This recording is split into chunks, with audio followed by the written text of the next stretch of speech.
this is the disinfectant wipes, and the reason that they are so popular is because people read, the big red line here on the front that it says kills 99% of bacteria and viruses. Myself, I'm not a germaphobe at all, so I'm not so much concerned with the fact that the surface is not properly disinfected. My bigger fear is if you're using these on a surface that will come in contact with children or food or porous surfaces, that you need to come behind with a clean cloth with potable water only to remove the toxic chemical that's left behind.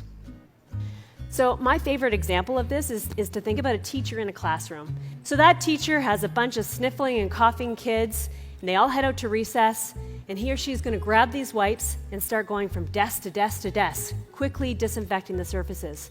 But we know that when those kids return to their desks, what are they being exposed to?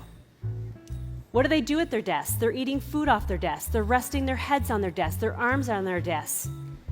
So I like to do a demonstration in my parties with a product called Glow Germ. So it's been around since the 1960s, and it's used to teach antiseptic techniques. For example, teaching children how to properly wash their hands or to teach antiseptic techniques in a lab or a medical field. It basically simulates bacteria on a surface, and it casts sort of a glow when you have it exposed to a black light.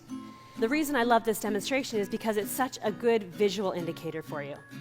When you're doing this demonstration at a party, you are going to want to dim the lights, and you're going to sprinkle your Glow Germ onto your surface.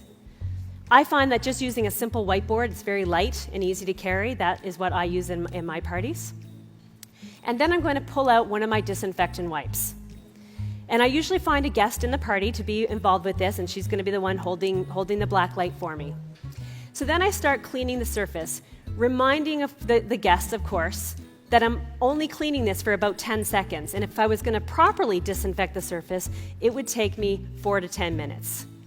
And this is what you see when you start using your wipe to clean the surface. So what's going on here? It's smearing it all around. The chemical's just being smeared around, and you see that that's what's left behind, all the chemical.